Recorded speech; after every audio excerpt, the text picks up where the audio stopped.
नमो वज्रायाण नमो लोये सब्ब साहूडम नमो लोये सवसाहुणम् हानित घटती आयु है पर पाप मति घटती नहीं। आई बुढ़ोती पर विषय से कामना हटती नहीं। मैं यत्न करता हूँ दवा मैं धर्म मैं करता नहीं। दुर्मोह महिमा से ग्रसित हूँ नाथ बच सकता नहीं।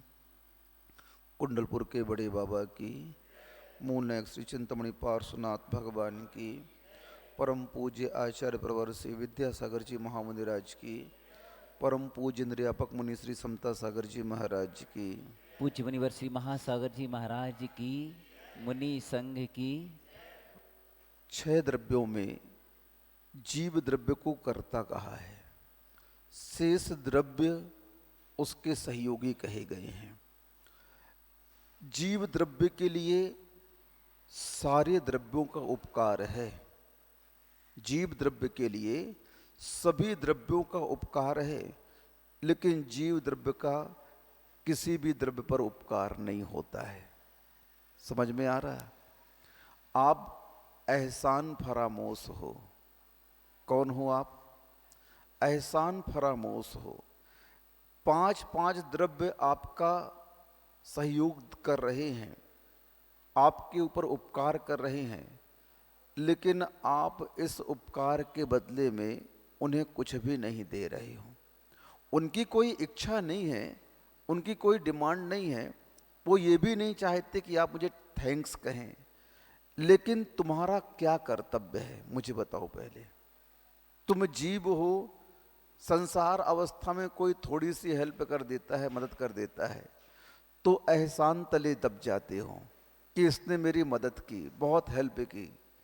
लेकिन 5 द्रव्य आपको सहयोग दे रहे हैं, आपको चला रहे हैं संसार में।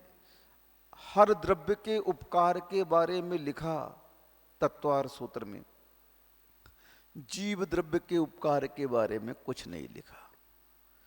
धर्म द्रव्य चलने में सहायक है, अधर्म द्रव्य ठहरने में सहायक है, आकाश द्रव्य आपको अवगाहना दे रहा है, काल द्रव्य आपको परिणमन करा रहा है, और पुद्गल द्रव्य को तो पूछो ही नहीं। सारा का सारा वैभव संसार में किसका है? उस पुद्गल द्रव्य का है। यहाँ तक कि जिस शरीर में आप बैठे हुए हो वो भी किसका मकान है? किराए का मकान है, पुद्गल का मकान है। इन सब के एहसान के बिना जीव द्रव्य एक कदम भी आगे नहीं बढ़ा सकता है।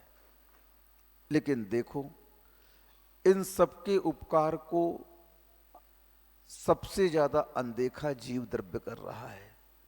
हे जीव द्रव्य, तुम अगर इनके उपकार के बदले में अगर तुम अपना उपकार नहीं कर पा रहे हो, तो फिर इस द्रव्यों का उपकार तुम्हारे लिए फलीभूत होने वाला नहीं है।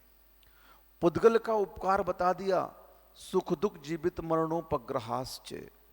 संसार में जो सुख दुख जीवन मरण प्राप्त हो रहा है, ये किसका उपकार है? पुद्गल का उपकार है। अब इतना उपकार तुम्हारे ऊपर हो रहा है, तो तुम दूसरे का उपकार करो या ना करो, कम से कम अपना उपकार तो कर लो। क्या कर लो? पुद्गल द्रव्य बोल रहा है कि देखो भाई जीव राया, जीव को राया कहा, राजा। क्या कहा? हे जीव राया, मैंने तुझे सारी की सारी सामग्रियां दी, भोग दिए, शरीर दिया, बल दिया, आयु दिया, सब कुछ तुमको संसार में मैंने दे दिया।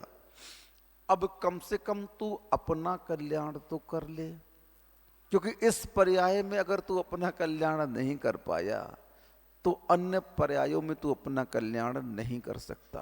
पुद्गल का उपकार है।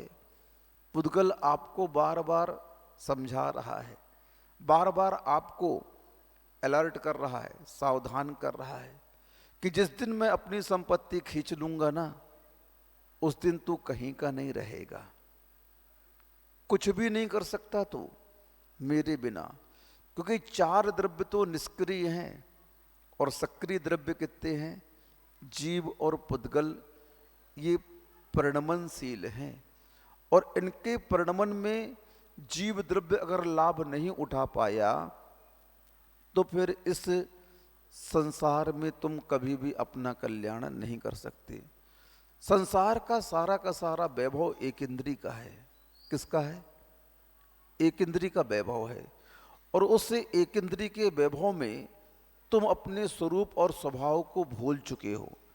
तुम्हारी आसक्ति, तुम्हारी गृद्धता, तुम्हारी चाह, इच्छा इतनी बलवती हो गई इस एक इंद्री के लिए कि तुम अपने आप को पहचान ही नहीं पा रहे हो। पहचानने का पुरुषार्थ करो भैया, क्योंकि इस पर्याय में अगर हम खुद को पहचान ना पाए और खुद को प्राप्त ना कर पाए तो किस पर्याय में आप प्राप्त करोगे अपने आप को? संसार की समस्याओं को लेकर के, मन की आकुलता को लेकर के आपके मन में कैसे कैसे ख्याल आते हैं, बताओ ना। थोड़ी सी प्रतिकूलता आ जाए आपके जीवन में, फिर आप कैसा महसूस करते हो? सच्ची सच्ची बोलना, झूठ नहीं बोलना। थोड़ी सी प्रतिकूलता आते ही आप संसार को छोड़ने का पुरुषार्थ नहीं करते हो, धर्म को छोड़ने का प्रयत्न करते हो। कैसा धर्म है? कुछ नहीं दिया। अरे भैया, धोखा दिया संसार ने और छोड़ते हो धर्म। क्या करते हो? प्रतिकूलताएं दी पुद्गल ने, छोड़ते हो चेतन को। समस्याएं आई संसार में और आत्महत्या खुद करते हो। भगने की खुद सोचते हो, मरने की खुद सोचते हो। कैसा है ये मन आपका? कैसे हैं परिणाम आपके? और यूं कह दो, कैसी शिक्षा तुमने प्राप्त की संसार में आने के बाद?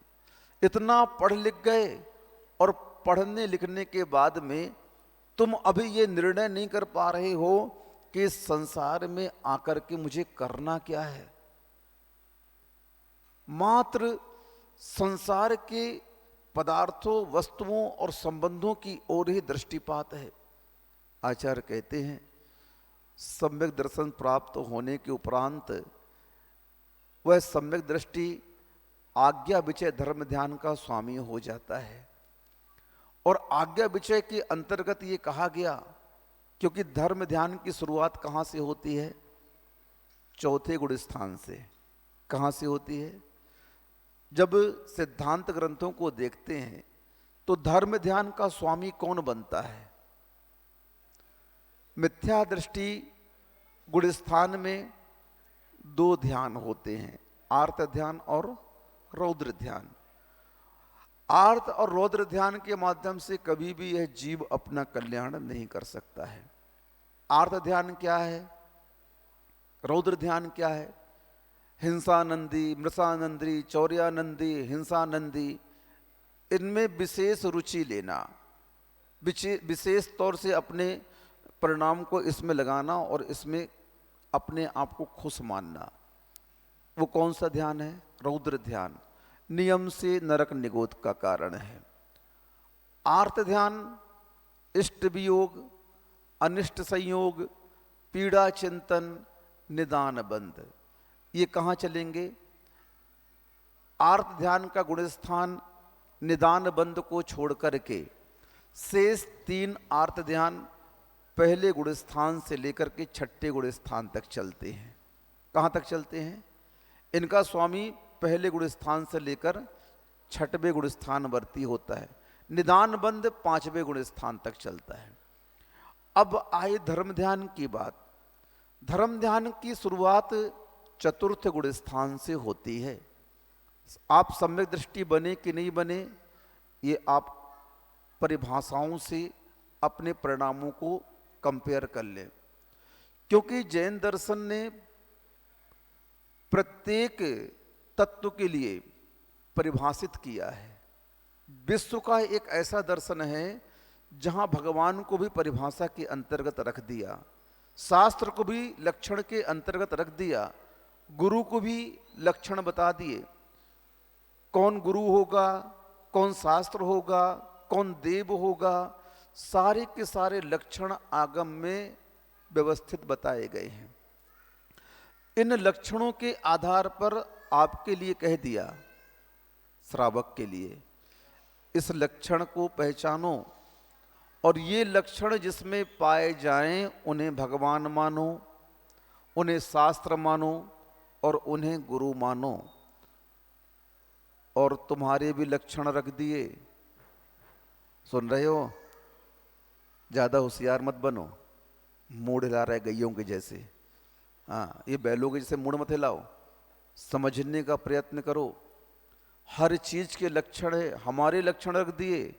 मैं कैसा हूं, मेरे पास क्या है, अगर ये हो तो मुझे पूजना और नहीं हो तो नहीं पूजना। ऐसे आपके लिए श्रद्धान आपका है कि नहीं सच्चे देवगुरु शास्त्र के प्रति? क्योंकि थोड़ी सी प्रतिकूलताएं आते ही आप सब कुछ छोड़ देते हो। संसार नहीं, धर्म की क्रिया। किसकी क्रिया छोड़ दी तुमने? थोड़ी सी प्रतिकूलता में संसार तो नहीं छोड़ते हो। मुझे ये समझ में नहीं आता है कि जब कभी भी किसी को कोई समस्या आती है तो वो आत्महत्या क्यों करता है, मरने की क्यों सोचता है? अरे भैया, इतनी समस्या आई गई है तुम्हारे जीवन में तो संसार छोड़ करके मुनि बन जाओ, आरिका बन जाओ, कम से कम बढ़िया खाओ, हमारे जैसे मस्त रहो, धर्म ध्यान करो, राम राम करो। मरने के परिणाम क्यों आते हैं? कभी महोदय बताओ, यहां क्या कमी है?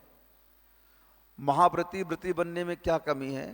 ना कमाना पड़ रहा है, ना कोई व्यापार करना पड़ रहा है, बढ़िया और मजे से खाओ दोनों हाथ से। लगे हैं महाराज 10 दिन हो गया चौका खा लिए, महाराज 15 दिन हो गया, लगे रहते हैं। और आहार में तो और रहीसी चलती है हम लोग की। क्या महाराज बाहर चलो, नहीं लेना, बाहर चलो। जितनी बार जैसा बोले बेचारे हाँ करते हैं। कितने अच्छे श्रावक हैं, हम उनको डांटते हैं और वो हाथ जोड़े खड़े रहते हैं। अब इतना अच्छा पद कहां मिलेगा बताओ ना तुम्हें? क्यों मरने की सोचते हो? क्यों मरने की सोचते हो? कुछ करने की सोचो ना। मरने की सोचते हो और करने की नहीं सोचते हो। क्या करना है? संसार में फेल हो गए तो भैया ये रास्ता तो खुला है, यहां तो पास हो जाओ। वहां तो फेल, सभी कोई फेल है। संसार का कोई भी व्यक्ति ऐसा नहीं है जिसको हम पास कह दें। क्या कह दें? संसार का कोई भी व्यक्ति ऐसा नहीं है जिसको हम पास कर दें। संसार के क्रियाओं से, संसार की तरक्की से, तो संसार के वैभव से कोई भी पास नहीं होता, बल्कि फेल होता है। क्यों? क्योंकि तुमने जितना संसार बसाया, जितना आरंभ परिग्रह में मन लगाया, अपनी शक्ति लगाई, अपनी पर्याय लगाई, अपनी समय लगाई, उसमें आपका क्या फायदा हुआ? क्या फायदा हुआ? आपने समय को खो दिया, आपने पर्याय को नष्ट कर दिया। क्योंकि पर्याय परिणमनशील है, पर्याय परिवर्तित हो रही है, प्रतिपल उसमें उत्पाद व्यय द्रव्य चल रहा है। 1 मिनट भी परिणमन नहीं रुक रहा है आपका, 1 मिनट भी परिणमन नहीं रुक रहा है, प्रतिपल परिणमन चल रहा है इस शरीर का। हाँ, इसीलिए तुम अहम बुद्धि, कर्ता बुद्धि किसमें रखे हुए हो? संसार की क्रियाओं में। पूज्यवर कुंद कुंद स्वामी जी ने स्पष्ट कहा कि हे आत्मन, जब तक तू कर्तृत्व बुद्धि, भोक्तृत्व बुद्धि और स्वामित्व बुद्धि, इन तीन कुबुद्धियों के अधीन होगा तब तक तेरा कल्याण हो नहीं सकता है। याद रखना, अगर आत्मा का कल्याण चाहते हो तो कर्ता, भोक्ता और स्वामित्व की बुद्धि को छोड़ना पड़ेगा। सत्य तो यही है, ऐसा ही है, अन्यथा नहीं है, ये याद रखना। तुम कितना भी होशियारी कर लो, तुम कितना भी संसार का पुरुषार्थ कर लो, धर्म कहता है तुम एक कदम भी मोक्ष मार्ग पर आगे नहीं बढ़ा पाए हो, बल्कि तुम धर्म से और पीछे जाते जा रहे हो, और पीछे जा रहे हो। बचपन में दोनों गुरुकुल पढ़ने के लिए चले गए। राजपुत्र थे दोनों। कैसे थे? राजपुत्र थे। सुनाई दे रहा आप लोगों को? आवाज आ रही है? हाँ। दोनों कैसे थे? राजपुत्र थे। बचपन में चले गए गुरुकुल पढ़ने के लिए। पूरा बचपन कहाँ निकल गया? विद्या अध्ययन करने में निकल गया, कलाओं को सीखने में निकल गया। अब जैसे ही उन विद्याओं को सीख करके उसमें निष्णात होकर के वापस अपने राजमहल की ओर जा रहे थे, तभी पूरे नगरवासियों ने दोनों राजकुमारों को देखने के लिए पलक पहुड़े बिछा दी, क्योंकि वे बचपन में चले गए थे 4-5 साल की अवस्था में। अब वे कितने साल के हो गए थे? 20 साल के तो हो गए, कम से कम 18-20 साल के। अब उन दोनों युवाओं को, युवराजों को देखने के लिए जनता, पूरी राजभवन के लोग, यहाँ तक कि माता पिता, उन्होंने भी नहीं देखा भेजने के बाद अपने बच्चों को। अब सभी इंतजार कर रहे थे। इनका रथ राजमहल की ओर बढ़ रहा था। जैसे ही राजमहल के सामने पहुंचता है तो दोनों की दृष्टि एक के ऊपर पड़ती है। दोनों की दृष्टि एक व्यक्तित्व पर पड़ती है और वहां पर माता पिता, परिवारजन आरती लेकर के उसका स्वागत करने के लिए तैयार हैं। लेकिन जब दोनों की दृष्टि एक पर पड़ती है तो दोनों कह उठते हैं, इसे मैं लूंगा, इसे मैं लूंगा, ये मेरी बनेगी, ये मेरी बनेगी। दोनों की बहस शुरू हो जाती है। कहां पर? रथ में ही खड़े खड़े। अब जैसे ही पास पहुंचते हैं, मंगल आरती उतारी जाती है और परिवार का परिचय उन राजकुमारों से कराया जाता है। ये तुम्हारी माँ है, ये पिता है और ये तुम्हारी छोटी बहन है। आहा, अभी दृष्टि कहाँ गई थी उनकी? दृष्टि कहाँ गई थी? उसी बहन पर गई थी और दोनों उसे पत्नी बनाना चाहते थे। चूंकि उस रिश्ते से अनभिज्ञ थे ना, अभी तक कभी देखा नहीं था बहन को अपनी। अब जैसे ही उनको पता चला कि ये तो हमारी बहन है, उनके पांव से जमीन खसक गई, मुंह पर एकदम से कालिक जैसे पुत गई और दोनों पश्चाताप करने लगे। ओहो, कैसे विचार अपने मन में आए। एकदम से वो हतप्रत रह गए। भवन में पहुंचे, भोजन पान किया। दोनों को रात भर निद्रा नहीं आई। दोनों ने निर्णय किया, हम राजभवन छोड़ देंगे। क्या छोड़ देंगे? इस राजभवन में नहीं रहेंगे, क्योंकि अब हम कुछ अलग से करेंगे। अपन ने पढ़ाई की है, अपन ने इतनी विद्याओं को अर्जित किया है, अब अपन खुद का साम्राज्य खड़ा करेंगे। खुद अपने पांव पर खड़े होकर के कुछ करके दिखाएंगे। दोनों ने निर्णय कर लिया।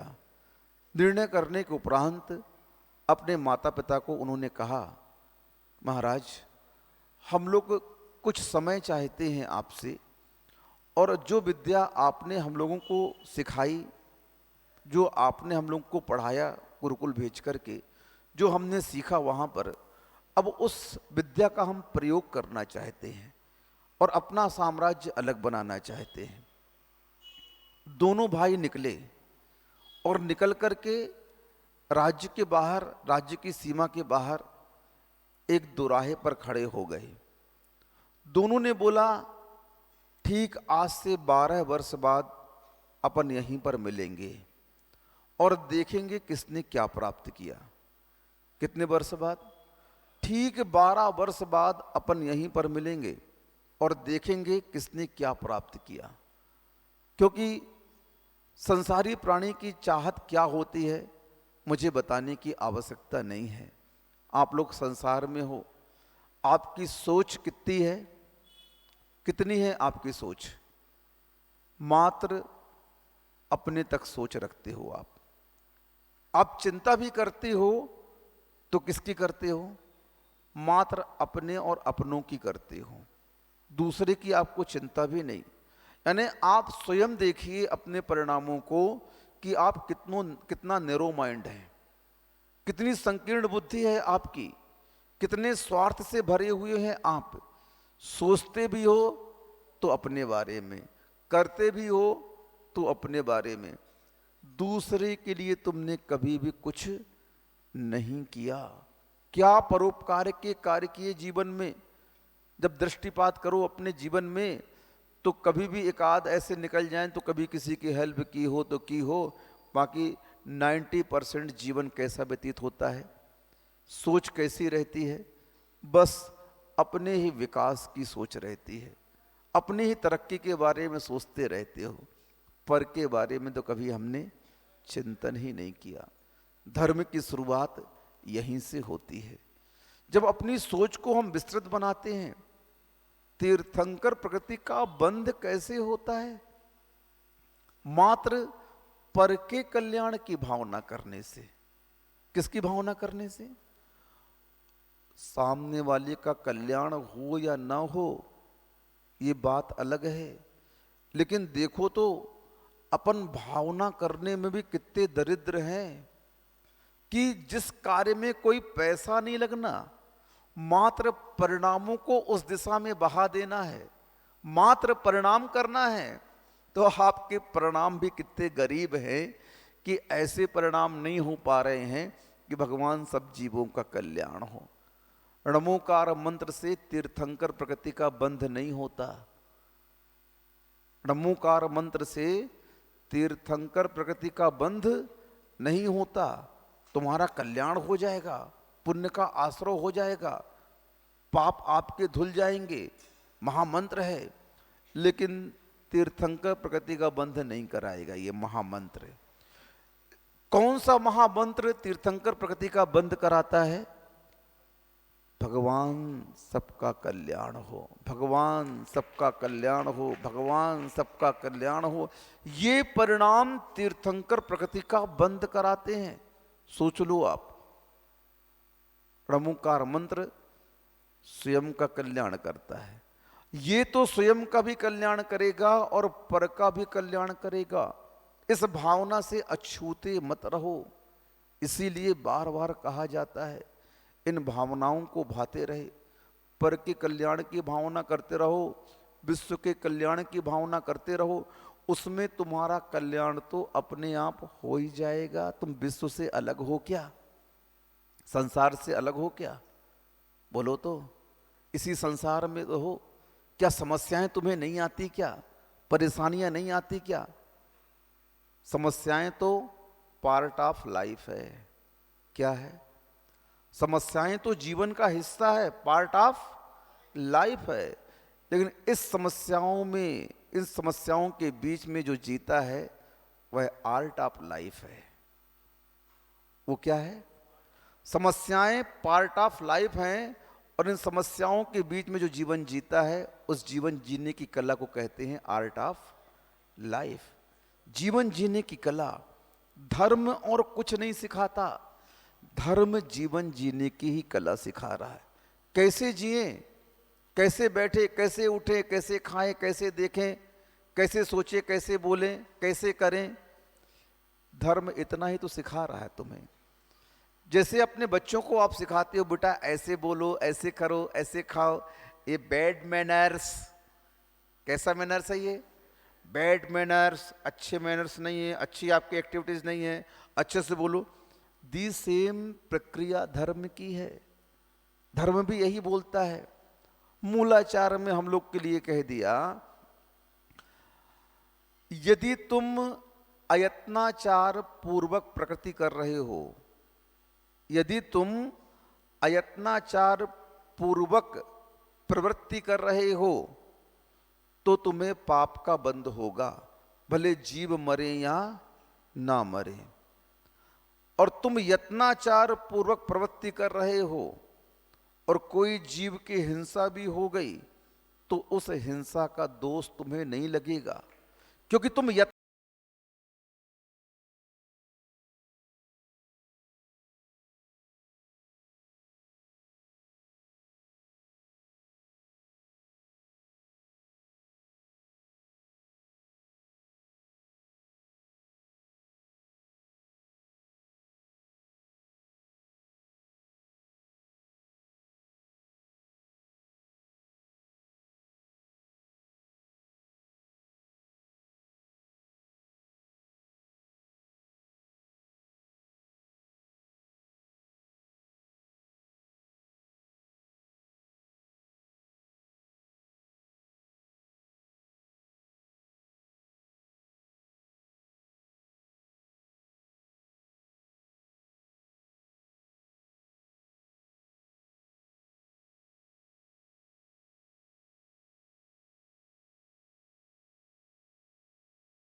है, सम्यक दृष्टिकोण कहलाएगा।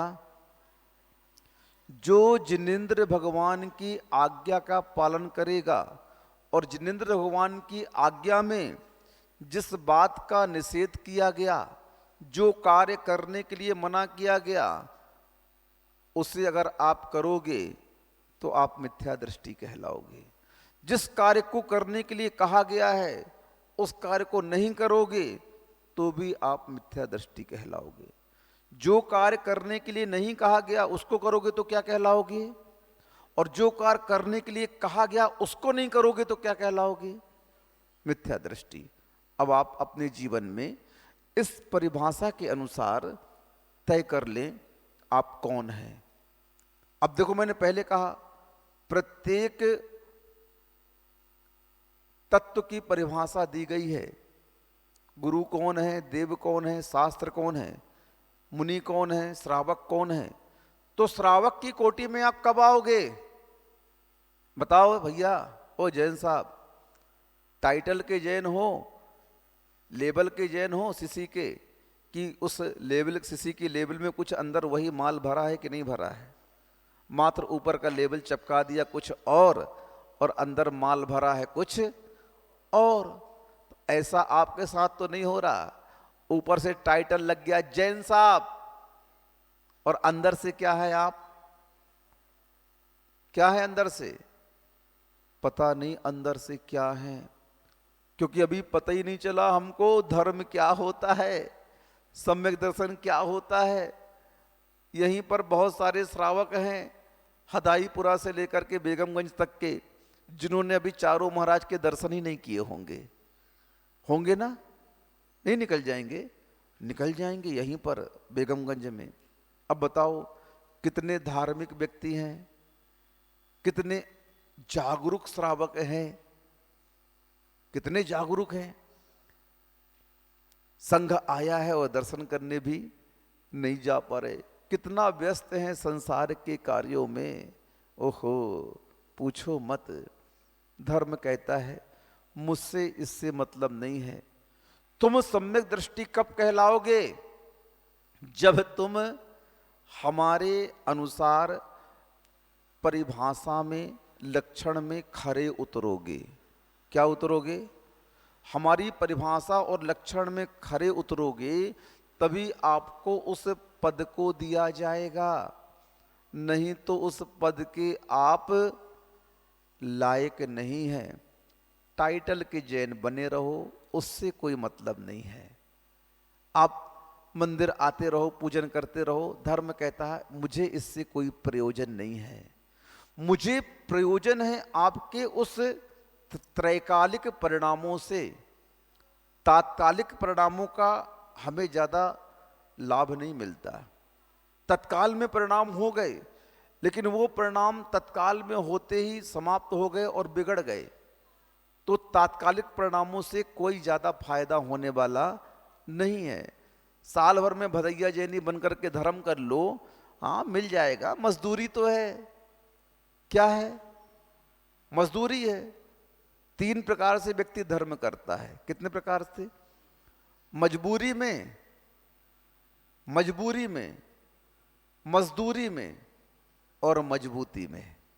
कितने प्रकार से करता धर्म? मजबूरी में कौन करता है? अरे जी आ गए महाराज जी, चौका लग रहा है, अब खड़ा होना पड़ेगा। कोका कहे फलाने के तो चौका नहीं लगवाए। मजबूरी में चौका लगाना पड़ता है, मजबूरी में धर्म करना पड़ता है। महाराज ने कह दिया तुम्हारे परिवार के खड़े नहीं होंगे तो हम तुम्हारे यहाँ आहार करने नहीं आएंगे। अब खड़े हो मजबूरी में, विचारो मजबूरी में खड़ो है। काहे में खड़ा है? महाराज ने शर्त रख दी ना कि तुम्हारे परिवार के जब तक सब कोई नहीं खड़े होंगे तो हम आहार पे नहीं आएंगे। भेजो बच्चों को यहाँ पर। अब बेचारा आ रहा है, काहे में आ रहा है? मजबूरी में आ रहा है। अभी धर्म का स्वरूप उसे ज्ञात ही नहीं है। मुझे तो शर्म जब आती है आप लोगों के ऊपर, जब हमें नियम देना पड़ता है, ए शराब नहीं पीना, गुटखा नहीं खाना। अरे मूर्खों उस समय बड़ी आकुलता होती है मन में कि देखो कैसे जैन कुल में इन्होंने जन्म ले लिया, जिस जैन कुल में छने पानी कुलाचार के रूप में मिलता है। उस धर्म के अनुयायी को आज हमें सिगरेट, गुटखा, तमाकू, नशे की वस्तुएं त्याग करानी पड़ रही हैं। रात्रि भोजन का नियम ले लो, फास्ट फूड नहीं खाना, उसमें मांस मिला है। हाँ सुन लिया इस कान से, और चले गए बाजार में, सबसे पहले वही खाया। जिस दिन ऐसे प्रवचन होते हैं उस दिन ठहकर के व्यक्ति वही करेगा। आज तो यही करना है, आज तो जाकर रेस्टोरेंट में ही खाएंगे और आज फास्ट फूड पिज्जा बर्गर ही खाएंगे। महाराज ने बोला है ना आज और खाएंगे। हमें कोई मतलब नहीं है। लेकिन तुम तो सोचो कि जिस कुल में जन्म लिए उस कुल के कुलाचार का कितना पालन कर रहे हो, उस धर्म का तुम क्या लाभ ले पा रहे हो। क्योंकि लाभ हमें लेना है, धर्म को लाभ नहीं लेना। धर्म तो अनादिकाल से लाभान्वित है। धर्म को अपना कल्याण नहीं करना है, धर्म का कल्याण तो हो चुका है। वो तो दूसरों का कल्याण करता है। वो तो पुल है, पुल स्वयं नहीं चलता बल्कि चलने वालों को पार कराता है। धर्म तो तीर्थ है, पुल है। तुम्हें पार होना हो तो हो, नहीं तो भैया मैं जहां था वहां हूं, वहां रहूंगा। मेरे पोस्ट को कोई हिला भी नहीं सकता है, मेरे उस स्वरूप को कोई रंच मात्र भी यहां से वहां नहीं कर सकता है। लाभ किसे लेना है? लाभ हमें लेना है। और लाभ कब होगा? जब आप तत्संबंधी पुरुषार्थ करोगे। मिथ्या दृष्टि तो आप अनादिकाल से हो ही, इसमें कोई नई बात नहीं है, लेकिन सम्यक दृष्टि बनने के लिए आपको पुरुषार्थ करना पड़ेगा। व्रती बनने के लिए आपको पुरुषार्थ करना पड़ेगा, महाव्रती बनने के लिए और पुरुषार्थ करना पड़ेगा, क्योंकि धर्म की जिस ऊंचाइयों को आप गहराइयों को प्राप्त करना चाहते हैं उसके लिए पुरुषार्थ करना अनिवार्य है। नहीं नहीं नहीं, मैं पानी में नहीं उतरूंगा। भैया तैरना सीखना है ना, हाँ हाँ सीखना है, स्विमिंग करना सीखना है। मैं पानी में नहीं उतरूंगा, मुझे डर लगता है, मुझे डर लगता है। हाँ, तो रेत में हाथ पांव चलाओगे क्या? रेत में तैरोगे क्या? कहां तैरोगे? तैरना कहां सीखोगे? अरे भैया जब तक पानी में नहीं उतरोगे तो तैरना कैसे सीखोगे? रेत में हाथ पांव चलाने से कोई तैरना सीखता है क्या? स्विमिंग करना है तो पानी में ही करनी पड़ेगी, वहां उतरना पड़ेगा, भले कम पानी में जाओ, जैसा वहां सिखाया जाता है वैसा सीखना ही पड़ेगा। ऐसे ही आत्मा की बातें हैं, ऐसे ही धर्म की बातें हैं, परमार्थ की बातें हैं। हमने कभी नहीं किया आज तक, कैसे करेंगे? तो हम कई बार बन के आए क्या महाराज? हम भी तो पहली बार बने। कौन से बार बार बन के आए? पूर्व भाव में बने होंगे, लेकिन इस भाव में तो हम पहली ही बार बने। संसार के भी कोई भी कार्य करते हो आप तो पहली बार ही करते हो, पहली बार ही करते हो। नहीं, हर कार्य आपको कठिन कब लगता है? जब तक उस कार्य को आपने किया ना हो, तब तक वह कार्य कैसा लगता है? कठिन लगता है। और उस कार्य को आप करने लगो तो कुछ दिन बाद आपको उसमें महारत प्राप्त हो जाती है, एक्सपर्ट हो जाती हो। फिर आपके लिए वह कार्य कैसा होता है? उस बैंक के कैशियर को देखो, यहां बात भी करता जाता है, यहां उंगली चलती जाती है और नोट भी गिन लेता है, और उसमें भी सड़े नोट आएगा तो निकाल करके फेंक देगा। क्या हो जाएगा? यानी एक समय में कितने कार्य कर रहा है वो? नोट भी गिन रहा है, बात भी कर रहा है, और खराब नोट आ गया तो निकाल भी देगा। कैसे कैसे कर लिया इसने, कैसे कर लिया इसने? उस कार्य को करते करते वह अभ्यस्त हो चुका है। अब वह कार्य उसे कैसा लग रहा है? सरल लग रहा है। और आपको देखने में कैसा लग रहा है? कोई भी मजदूर कोई कार्य करता है, कोई भी कारीगरी कोई कार्य करता है, पेंटिंग बनाता है, कैसे बना ली इसने, कितनी अच्छी बना ली, तारीफ करते हो। आप भी बना सकते हो, लेकिन उस कार्य को करो। आप जिस कार्य को आप करना चाहते हो, सीखना चाहते हो, उस कार्य को करने में पुरुषार्थ तो करना पड़ेगा, समय तो देना पड़ेगा। बिना समय दिए तुम सोचो मेरे 6 पैक निकल जाए, मेरे बैक निकल जाए, ये मेरी बॉडी बन जाए, तो उस जिम में भी भैया 6-6 8